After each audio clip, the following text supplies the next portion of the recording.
Halo, selamat sore teman-teman. Tinggi nih yang nonton. Halo semuanya, apa kabar? Baik, alhamdulillah teman-teman semua, apa kabar? Iya, halo. Oke, langsung aja teman-teman, kita mulai acara hari ini. Halo semuanya. Wow, apa kabar nih di tengah cuaca yang mendung? Ya, ini adalah kesempatan baik bagi kita untuk menambah wawasan, menambah informasi. Kembali lagi di acara Gensindo Talk, kali ini bersama dengan saya Ajeng, dan juga kita punya teman host spesial juga pada sore hari ini, Nadia. Nanti Nadia akan memperkenalkan diri. Untuk teman-teman semua yang mungkin masih penasaran ya Nat ya, Gensindo Talk tuh program apa sih? Gitu. Jadi Gensindo Talk ini merupakan program persembahan dari Sindo News yang tentunya akan membicarakan gitu tema-tema yang sangat-sangat relate sama teman-teman semua, tema-tema yang kekinian dan juga insya Allah harusnya bermanfaat untuk kita semua. Oke, Nadia, mungkin teman-teman di sini banyak yang belum kenal ya dengan Nadia. Silakan Nadia memperkenalkan dirinya. Oke, halo semuanya Gensindo, kenalin aku Nadia Jinan dari UIN Syarif Hidayatullah dan aku merupakan anggota Gensindo batch 14. Salam kenal semuanya. Salam kenal Nadia. Nadia adalah Gensindo batch 14 dan hari ini kita mau bicara apa sih Nat terkait dengan temanya nih, tema Gensindo Talk kita. Wow, pasti pada penasaran ya. Jadi sekarang kita akan cermat dan lindungi keamanan data pribadimu. Okay. Wow, menarik banget nih teman-teman semua. Mungkin patut disimak ya, karena ini akan menjadi satu hal yang penting banget, terutama untuk para generasi muda ya Nat ya. Seperti Nadia, teman-teman mahasiswa semua. Nah, kenapa kita harus membahas itu Nat? Gini teman-teman, jadi kasus kebocoran data pribadi ini banyak terjadi di Indonesia. Hal tersebut terjadi tentunya beriringan dengan meningkatnya penggunaan internet dan sosial media. Okay. Contoh adalah adanya fitur di Instagram yang bernama Yours. Bahkan pengguna Instagram bisa saling berbalas pesan melalui Instagram Story. Nah, sayangnya tersebut itu dijadikan challenge dan justru menanyakan hal-hal yang bersifat privacy. Sehingga banyak pihak yang mengerti bahwasannya fitur tersebut dapat digunakan sebagai kesempatan untuk mencuri data. Sementara itu di ranah pemerintah pun banyak sekali data penduduk bocor dari BPJS Kesehatan dan itu kalau nggak salah pada bulan Mei 2021. Nah, iya, kita sebagai generasi Z adalah pihak yang paling banyak menggunakan internet berdasarkan hal-hal data-data yang telah terjadi dalam ranah right privacy. Maka kita sebagai generasi Indonesia harus sangat melindungi data pribadi ketika menggunakan internet. Jangan sampai kebocoran data terus bertambah karena minimnya informasi dan informasi. Mungkin itu Pak. Oke. Jadi emang harus dibahas banget karena tadi ya seperti yang Nadia bilang teman-teman berbarengan dengan kemajuan teknologi yang juga sangat masif gitu, kita juga harus cermat bagaimana kemudian melindungi data pribadi jangan sampai tersebar kemana-mana. Nah, untuk membahas hal itu kita sudah punya expert nih, narasumber yang kece banget. Kita akan mengundang Mas Heru Catur selaku CTO MNC Portal Indonesia untuk membahas hal ini. Sebentar saya invite dulu Mas Catur untuk bergabung bersama kita. Teman-temannya Nadia mungkin ada yang banyak bergabung nih kayaknya nih teman-teman mahasiswa ya. Oke, ini dia Mas Catur. Halo Mas Catur, selamat sore. Halo teman-teman semuanya. Hai, waduh. Cuaca mendung begini Mas Catur, kita mau diskusi nih seputar cermat lindungi keamanan data pribadimu. Wah, ini tema yang tentunya sangat penting ya Mas ya, untuk teman-teman semua gitu, untuk teman-teman Nadia ya, selaku mahasiswa, teman-teman muda gitu. Iya, betul. Mudah-mudahan tidak membosankan. Dan tidak membosankan, pasti tidak membosankan kalau Mas Catur yang berbicara nih ya. Baik, oke. Nadia mungkin aku akan nanya dulu ya, saya akan tanya ke Mas Catur, nanti Nadia boleh sambung diskusinya. Yang pertama, Mas Catur, pertanyaan basic sih sebenarnya ya, yang mungkin teman-teman di sini banyak yang belum tahu nih ya Mas. Kenapa sih Mas pengguna internet nih ya, terutama sosial media nih, teman-teman Gen Z, generasi milenial dan lain-lain, itu sangat rentan mengalami kebocoran data, Mas Catur? Kenapa? Karena kita menggunakan internet. Itu satu. Ya, Kedua, karena kita sebenarnya ini apa namanya kita menyebutnya kan kalau misalnya kita tidak bisa baca, kita ada ini kan ada proses yang namanya literasi. Cuman waktu itu kalau zaman dulu namanya literasi data, apa literasi membaca, berhitung, menulis. Dan sekarang karena zamannya tidak internet, kita perlu namanya digital literasi. Nah, digital literasi itulah sebenarnya kita ingin memberikan pemahaman sebenarnya ke teman-teman gitu. Karena pada saat teman-teman muda nih main di sosial media gitu kan, kemudian melakukan posting, terus ikutan challenge seperti yang tadi diceritakan gitu kan, teman-teman harus sadar gitu bahwa pada saat kita apa namanya mendaftar ke sosial media, kita memberikan data kita ke apa namanya pengelola sosial media itu kan, supaya kita bisa login ini dan lain-lain. Pada saat kita melakukan challenge gitu, tidak sadar kan, kita posting saya lagi ada di katakanlah misalnya saya lagi ada di Bandara Ngurah Rai Bali gitu. Ya, paruh ini kemudian tahu oh tanggal segini orang ini ada di sini loh. Terus biasanya kadang-kadang suka ini nih, teman-teman itu suka ngeposting boarding pass. Nah, betul sekali. Di boarding pass itu kan ada banyak informasi kan ya, ada nama, apa gitu kan. Terus beberapa ini caleg yang lain misalnya ngeposting apa ya, dia lagi di mana, kemudian dia lagi dengan siapa gitu kan. Nah itu paling tidak itu secara tidak sengaja sudah apa namanya menyebarkan data diri kita sendiri. Jadi ada data-data itu tersebar secara kita sebenarnya tidak sengaja gitu. Terus kemudian teman-teman kan suka ini yang sangat apa namanya yang sering kejadian itu kan ini ya, teman-teman itu suka bikin ikutan download aplikasi. Betul. Terus posting di namanya di sosial media misalnya, oh kamu itu personalitinya kayak gini loh. Nah, yang harus diingat pada saat kita ikut program itu, si pembuat aplikasinya itu minta izin ke sosial medianya untuk mengakses beberapa data pribadi. Ya. Sehingga kita ini, jadi mulai sekarang teman-teman harus mulai ini apa namanya mulai hati-hati gitu ya, tidak memberikan data dengan sembarang ini. Jadi misalnya sosial media mana yang akan kita pakai gitu kan, karena kalau kita akan sosial media itu mau nggak mau sebagian data pribadi kita itu kita serahkan ke mereka. Betul. Gitu ya, jadi ya hati-hati. Kemudian kalau misalnya teman-teman contoh paling gampang nih pakai Facebook aja ya, atau pakai Instagram gitu ya. Itu kan mereka memberikan ini ya, memberikan jalan untuk sharing data apa saja yang kita tidak apa-apa atau boleh kita sharing untuk semua network semua kawan-kawan yang ada di network kita gitu. Itu kan ini, jadi itu juga harus sangat hati-hati dipilih. Apakah misalnya karena beda tujuan, beda data yang sharing kan. Misalnya nomor telepon gitu. Kalau teman-teman masuk ke sosial media punya tujuan lain selain untuk networking, misalnya jualan gitu kan.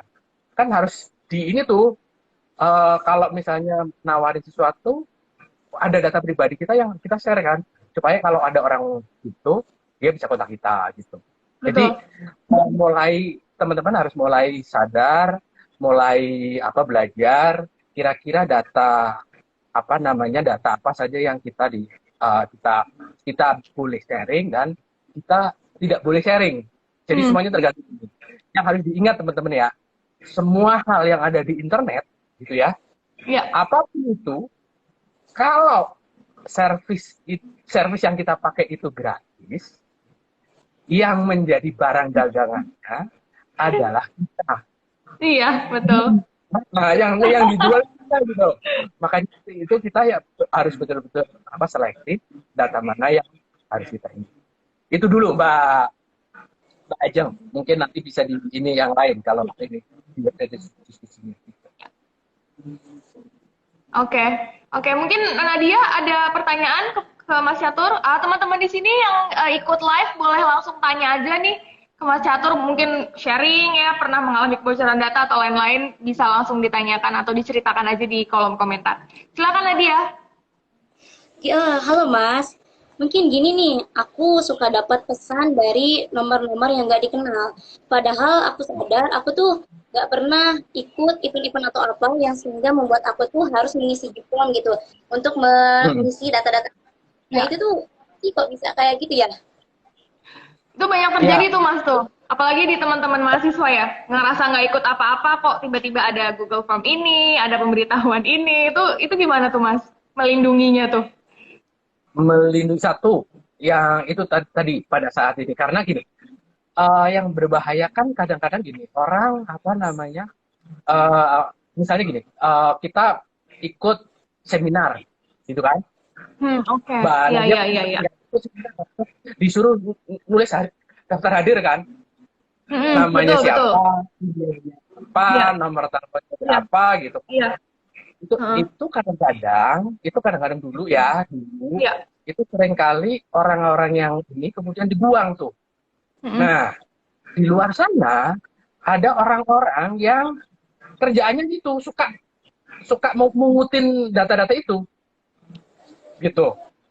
Oke. Nah, Ada orang suka mengutin data itu kemudian di bagian lain di dalam ini itu banyak sekali orang-orang yang mencoba untuk memperjualbelikan itu. Jadi itu yang tadi nyambung dari pembicaraan kita dulu. Pertama ya, kalau kita misalnya service itu kita itu gratis, maka kita jadi komoditinya itu kita kan. Nah, kemudian kalau kita barangnya berarti ada orang nih dong yang ngumpulin kayak gitu. Nah, itu secara ada ini gitu. Kalau teman-teman ini misalnya googling aja data jual beli data di Google aja itu akan nemu banyak banget misalnya banyak sekali yang paling sering itu ya undian. Berarti kan undian tuh biasanya nulis email sama nomor telepon. Iya. Terus kemudian kenapa kok bisa undiannya mungkin bener gitu, tapi pada saat selesai acaranya sama penyelenggaranya nggak dilakukan. Nah, kemudian terjadilah tadi itu ada orang yang mungut tuh, habis itu diperjualbelikan. Kemudian kalau di perbankan mulai banyak orang yang nawarin kartu kredit gitu kan. Oh ini. Nah, itu juga sama. Kita apply ini terus dibilang nggak di approve nih gitu. Ternyata datanya disimpenin tuh gitu, datanya simpenin kemudian mereka jual belikan. Itu banyak banget kejadian. Nah, yang berbahaya adalah kenapa sih data kita itu harus kita jaga dan penting tadi itu. Yang berbahaya adalah satu, orang itu bisa melakukan bahasa Inggrisnya itu impersonifikasi. Jadi orang jadi di cyber, di dunia cyber, di internet kan orang bisa menjadi siapa aja gitu kan. Betul. Jadi dengan mencuri foto, terus mencuri nomor telepon gitu kan. Terus ini begitu dia dapat nomor telepon, dia pakai WA gitu kan. Dia tuh semua orang di ini kita itu. Terus kemudian dia dia coba untuk melakukan penipuan dan lain-lain gitu. Itu salah satu dari tadi itu bocornya data-data pribadi kita di internet itu salah satunya. Baik, Mas Catur, saya izin menyambung dari yang pembahasan pertama tadi mengenai dengan sosmed ya, Instagram, kemudian Twitter, Facebook, yang memang notabene semua proses pembuatan akunnya itu membutuhkan data-data pribadi ya tadi sudah Ya, disampaikan, nama lengkap, nomor telepon dan lain-lain. Tapi kalau gimana Mas? Karena kan semua sosial media sekarang kita butuhkan ya, butuh bermain Instagram, butuh Twitter gitu untuk informasi segala macam. Nah, kalaupun dari semua platform itu membutuhkan data kita, nah itu seperti apa Mas? kalau untuk data platform-platform itu sebenarnya kan gini, mereka itu sudah ada hukum yang ini ya. Jadi mereka itu sudah ada aturan yang mengatur mereka, Iya, gitu ya. iya, Jadi dan alhamdulillah gini di Indonesia baru beberapa ini lagi aturan yang sama diterapkan. Undang-undangnya sudah ada, gitu ya. Jadi mereka ada yang mengatur ininya apa oke, namanya penggunaan data itu. Jadi misalnya gini, yang mengatur itu misalnya semua data yang dikumpulkan oleh para platform itu, satu, mereka harus punya apa namanya, kalau kalau kalau kita sebut itu ada aturannya gitu, ada prinsipnya. ya, Bagaimana kenapa orang-orang itu boleh me, mengumpulkan data pribadi gitu. Yang pertama, kalau secara kasar nih nanti ini ada 8 prinsip yang harus mereka penuhi gitu. Yang pertama adalah harus seizin pemilik data atau oke, subjek data kita gitu ya, ya. Jadi nggak boleh ada pengumpulan data yang tidak ada izin dari subjek data. Kalau bahasa Inggris kan orang sebutnya harus concern yang punya datanya gitu. Terus yang kedua, prinsipnya itu akuntabel. Akuntabel itu artinya ya apa namanya, orang yang mengumpulkan data, mereka sebut ini ya, organisasi, orang, ya, individu, atau siapapun yang ya, mengumpulkan data itu disebut sebagai pengendali data. ya, Ya, ya, mereka mengumpulkan data, mereka yang menyimpan, mereka mengendali, itu mereka harus bertanggung jawab. Jadi ada syaratnya tuh, penanggung jawab itu mereka kewajibannya apa. Nah, kalau mereka tidak mengikuti itu, ya ada sanksinya. oke, Yang, oke, yang berikutnya yang penting nih, hmm, setiap kali mengumpulkan data itu harus sesuai dengan tujuannya. Jadi nggak boleh oke, nih, saya concern data, data kita misalnya misalnya ada acara Gensinto seminar ini, kita akan kumpulin data email sama nomor telepon gitu ya. Kemudian kita pakai data itu untuk tujuan yang lain, itu nggak boleh. ya, Jadi mereka hanya untuk tujuan spesifik itu.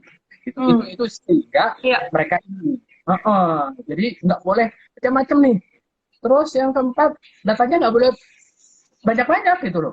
Kita butuhnya cuman misalnya nih, acaranya cuman ngasih tahu kalau ini supaya kita bisa WA gitu. Yang data yang dibutuhkan apa? Nama sama nomor telepon ya kan?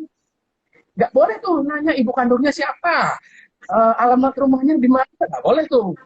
Jadi itu harus spesifik, ya, betul, spesifik gitu. Terus kemudian yang kelima, sebenarnya itu apa namanya, harus ada waktu tertentu gitu loh. oke, Jadi data itu setelah itu nggak boleh dipakai lagi gitu. Jadi data pribadi yang dikumpulkan itu harus punya, kalau kalau kita sebut itu lifetime-nya, kapan dia ini ya, setelah itu dia boleh.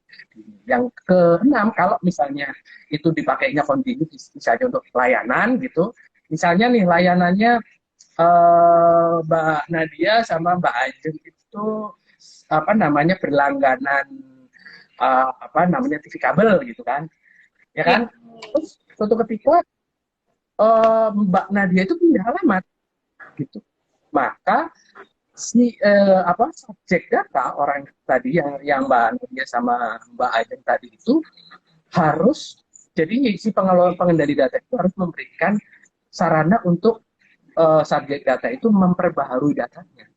Jadi ada oke, partisipasi, ya, nggak boleh datanya ini, takutnya nanti kalau itu data lama, data lamanya dipakai untuk personifikasi dan hmm, lain-lain. hmm, hmm, Terus ya, datanya harus akurat, nggak boleh nggak ini. Yang kedelapan ini yang paling penting, karena kalau nggak ada sanksinya nih, harus ada jaminan keamanan. Jadi mengumpulkan oke, data, kalau teman-teman apa namanya, teman-teman bikin acara, teman-teman data pribadi harus mulai uh, apa namanya berhati-hati setelah acaranya selesai. Kalau memang tidak sanggup mengelola data itu, maka data itu harus disimpan baik-baik atau dihancurkan supaya tidak bocor. Nah, kebocoran kita sebagian besar yang terjadi beberapa waktu yang lalu itu sebenarnya lebih banyak karena sebenarnya fungsi penggunaan datanya sudah lewat. Oke. Iya, sistemnya nggak ada yang konten, bocor itu kemana-mana gitu. Betul. Lupa. Iya. Satu hal yang mungkin nggak diketahui atau kurang diketahui oleh masyarakat ya, Mas, ya, terkait dengan adanya tadi ya jaminan keamanan itu. Ya. Gitu. Jadi ya banyak masyarakat yang data saya bocor, saya harus kemana nih, masih bingung. Padahal perusahaan tersebut pun menyediakan harusnya punya menjamin gitu ya, Mas, ya, keamanan data dari konsumennya, seperti itu ya, Mas, ya. Betul. Nah, kalau itu nanti bagaimana nuntutnya gitu kan? Pasti ininya, saya komplainnya kemana? Iya, bagaimana kalau data saya terlanjur bocor gitu kan? Ya. Tuh, yang bisa dilakukan kalau untuk nuntut secara hukum, mungkin kita masih akan perlu waktu. Karena implementasi undang-undang itu masih butuh waktu. Karena nanti ya di Indonesia ini ada satu badan yang akan mengelola mengelola atau mengawasi tentang pelanggaran perlindungan data pribadi ini. Jadi kalau misalnya katakanlah nih Facebook bocor, gitu kan. Nah, perusahaan badan pemerintah inilah yang akan menuntut tanggung jawabnya Facebook, apa yang sudah mereka lakukan. Kalau ternyata itu tidak cukup, pemerintah bisa memberikan sanksi. Sanksinya boleh administratif sampai kalau misalnya ada indikasi perlakuan tindakan pidana, ya nanti ada urusan pidananya di belakang gitu. Itu sih yang kedua itu masih butuh waktu. Yang kedua kalau kita sebagai individu terus ngapain ini? Kita ini. Kalau data itu kan ada banyak ya. Ada data umum. Betul. Itu ya, data umum itu yang data-data yang kita tahu gitu ya. Terus ada data-data yang karena kita. Data-data yang karena kita itu misalnya nama, alamat mungkin masih bisa diganti gitu ya. Terus jenis kelamin, kewarganegaraan, agama, itu kan begitu data itu terbuka, itu udah nggak bisa ngapa-ngapain, ya kan? Iya, betul. Kalau datanya itu misalnya data apa yang kita tahu, misalnya data saya yang bocor itu alamat email gitu, ya udah kita bisa ganti aja alamat emailnya itu. Misal alamat emailnya bocor, passwordnya bocor, itu kan dua hal yang kita tahu nih, kita bisa ganti segera setelah data itu bocor, diupdate semua ininya. Jadi kalau misalnya akun semua user ID sama passwordnya sosial media kita bocor gitu, ya udah diganti aja, segera melakukan penggantian. Terus kemudian kadang-kadang bingung ya, teman-teman itu kan punya akunnya banyak, gitu kan? Kalau ngingetin satu-satu gitu kan, padahal ini ada akun fake ya, ada akun buat ngepoin orang gitu ya, Mas ya, maksudnya. Jangan-jangan Nadia juga punya nih fake account. Satu, kalau untuk mengelola password itu gunakan tool-tool untuk pengeluaran password itu supaya kita tidak perlu mengingat satu-satu. Terus yang kedua, gunakan password yang kuat banget. Nah, kalau sosial media mulai dicek ya, sudah pakai 2 faktor authentication atau belum. Gitu. Apa aja tuh, Mas? Mungkin banyak yang belum paham, Mas. Tuh faktor authentication itu gini. Jadi kalau misalnya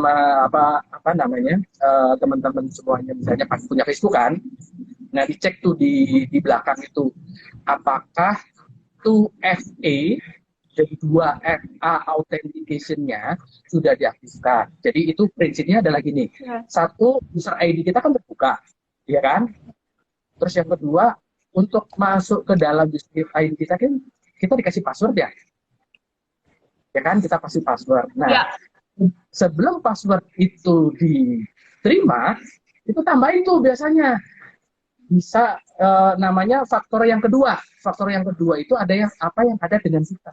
Misalnya nomor telepon. Oh berarti kita nanti dari Facebook ngirim SMS.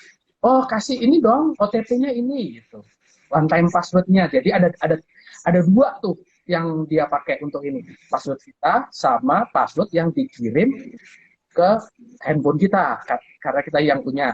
Kalau teman-teman nggak mau pakai handphone, misalnya menggunakan Google gitu kan, kadang-kadang suka ada aplikasinya kan, Authenticator.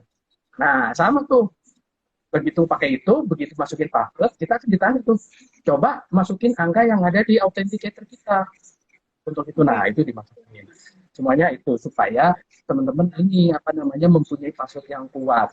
Terus kombinasi password itu tidak boleh tanggal ulang tahun, nggak boleh nama, nggak boleh urutan, harus angka kombinasi angka dan huruf, harus ada huruf besar, huruf kecil dan lain-lain. Gitu, Mbak. Oke, silakan Nadia. Sepertinya banyak pertanyaan. Boleh dilanjut, Nadia? Mau tanya apa lagi? Ini ada nih dari penonton yang nanya. Katanya gini. Oke. Silakan. Nama akun Ahaikal. Katanya apakah mungkin data kita misalkan sudah bocor, bisa digunakan untuk kejahatan, sedangkan segala sesuatu butuh verifikasi kita. Jadi, apakah setelah data kita bocor bisa dipakai melakukan kejahatan? Bisa. Kan tidak semua hal butuh verifikasi kan ya. Yang paling banyak kalau untuk misalnya data kita misalnya KTP kita jebol gitu ya. Terus dia datang ke bank untuk mau mengambil alih rekening kita mungkin agak susah karena pihak bank akan telepon ini kok nggak nomornya ininya nggak sama dan lain-lain. Tetapi yang sering terjadi aja gitu tiba-tiba mereka melakukan impersonisasi menjadi diri kita ke dalam lingkungan ini kita, terus nipu teman-teman kita. Yang ketipu mungkin bukan kita ya, karena mereka pakai profil kita, tapi dia menipu teman-teman kita tuh.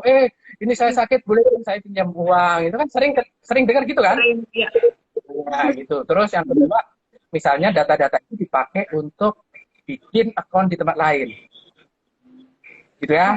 Terutama namanya pinjol-pinjol. Nah, kita nggak tahu apa-apa, tiba-tiba ditagih sama pinjol. Siapa nih? Gitu kan. Itu. Jadi, memang harus hati-hati sekali. Itu kenapa negara perlu membuat aturan khusus untuk melindungi data-data pribadi ini. Gitu. Ya. Siap. Ini ada lagi, Nadia? Mungkin? Oke, ini mungkin dari aku ya, Mas. Soalnya kita harus benar-benar menjaga data karena semuanya nggak perlu verifikasi dari kita. Nah, ini itu siapa sih dalam pelakunya itu yang ada nih aku dapat berita bahwasannya data-data yang bocor itu dijual ke Raid Forums. Nah, itu siapa yang menjualnya? Kalau misalnya udah kejual, mau diapain gitu? Ya, gitu ya. Itu tadi seperti yang saya bilang, kalau misalnya data-data itu bocor, kenapa mereka itu susah-susah gitu ya nyuri data itu gitu kan? Kenapa mereka susah nyuri data? Karena data itu ada yang nyari, jadi ada pasarnya gitu. Misalnya teman-teman pasti ini kan beberapa waktu lalu itu Biorka bilang bahwa ini ada dia punya data sekian data BPJS gitu kan. Kebayang nggak? Data BPJS itu isinya apa aja, gitu kan? Ada nama ibu kandung, semua yang penting. Semua yang penting ada di situ. Kemudian coba kalau data itu sampai di yang paling simpel deh, sampai ke agen telemarketing yang jahat, misalnya. Kemudian yang paling ringan kejahatannya dipakai buat apa? Itu dipakai untuk misalnya bombardir SMS iklan. Bukan juga banyak itu. Ini beberapa bocoran yang saya tahu nih. Kalau kita mau beli 50.000 data yang isinya cuma nomor telepon sama nama dan alamat, itu harganya 500.000. Wow. Oke. Jadi ada pasarnya gitu. Makanya saya bilang Ada industrinya sendiri ya. Ada pasarnya dan industrinya sendiri, luar biasa. Oke, Mas.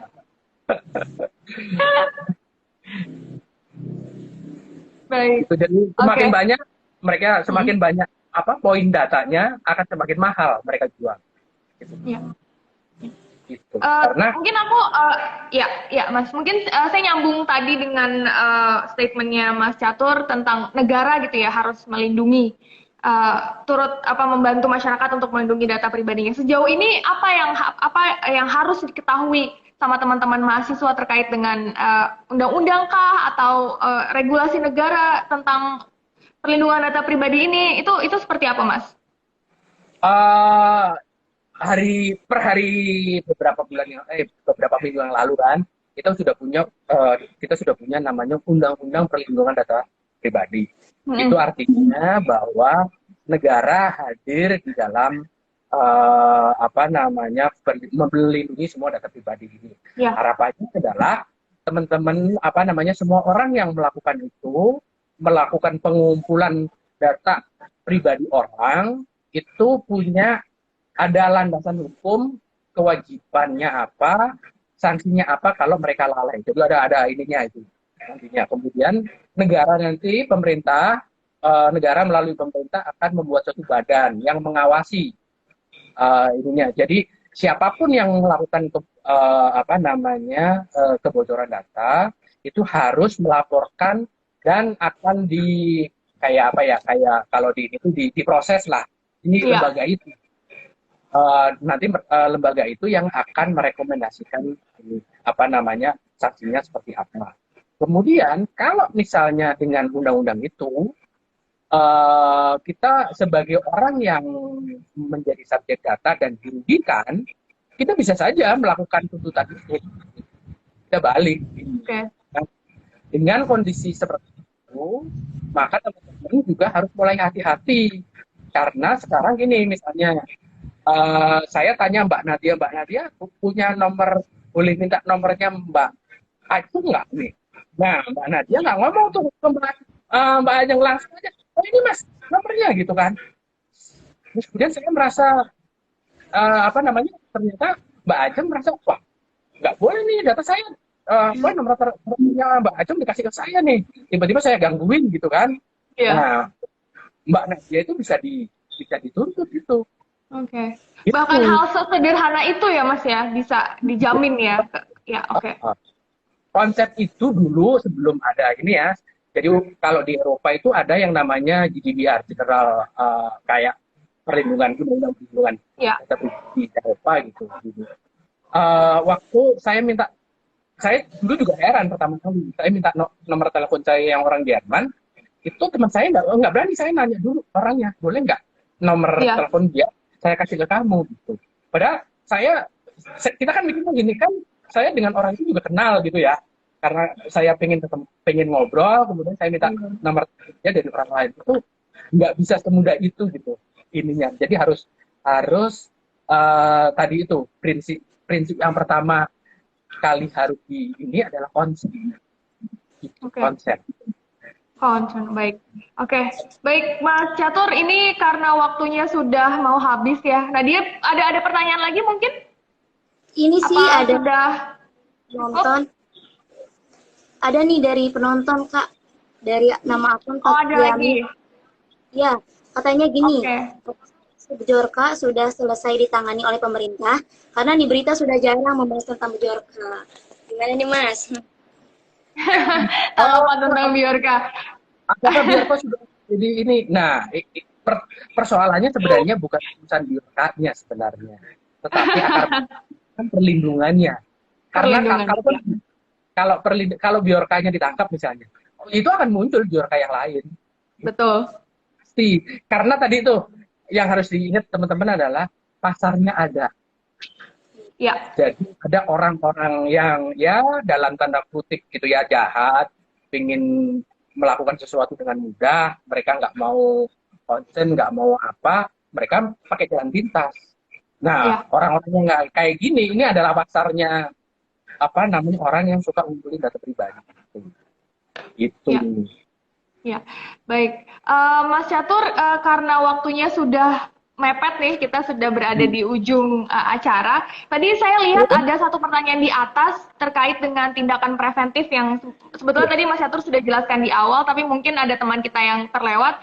Mungkin bisa dijelaskan kembali, Mas, tentang pentingnya menjaga keamanan data pribadi, tindakan preventif apa saja. Sekalian closing statement mungkin, Mas, untuk teman-teman semua di sini, apa-apa saja yang memang perlu diperhatikan dan juga dicermati agar data pribadi kita tidak tersebar secara gampang ya, secara luas gitu, Mas.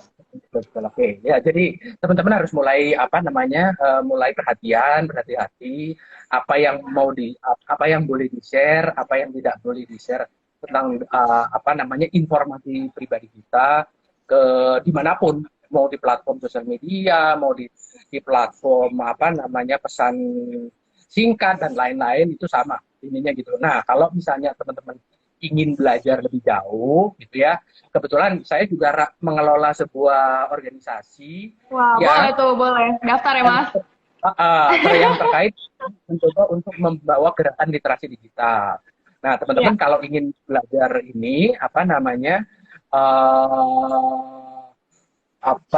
melihat gitu, apakah data saya hilang, apakah data saya sudah bocor atau enggak, coba dilihat di periksadata.com, nanti akan kelihatan tuh data kita data kita itu data apa saja yang sudah di. Kemudian kalau teman-teman ingin tahu gitu ya, belajar lebih jauh tentang bagaimana pentingnya menjaga data pribadi, teman-teman bisa mengakses ini linknya s.id ya, s.id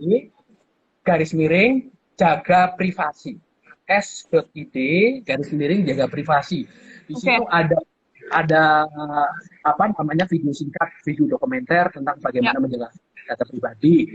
Ada akademinya, pakai Udemy, itu gratis, dapat sertifikat untuk ini. Isinya apa?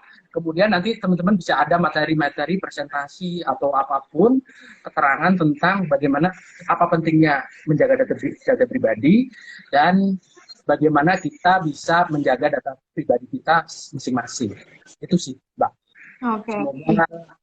Semuanya makin selamat, makin sehat dan di dunia internet. Amin. Oke, terima kasih banyak Mas Heru Catur selaku CTO MNC Portal Indonesia hari ini sudah sharing bersama kita semua. Nadia juga terima kasih ya. Nadia dari anggota Gensindo sudah bergabung bersama kita semua pada sore hari ini. Baik teman-teman semua yang sudah bergabung, terima kasih. Salam sehat semuanya. Ya, salam sehat semuanya. Kita berjumpa lagi di acara Gensindo Talk edisi selanjutnya. Terima kasih semua. Saya Ajeng, pamit undur diri. Wassalamualaikum warahmatullahi wabarakatuh. Selamat sore. Terima kasih Mas Catur. Nadia, thank you. Terima kasih teman-teman. Jangan lupa link keamanan data ya teman-teman. Ya, thank you semua.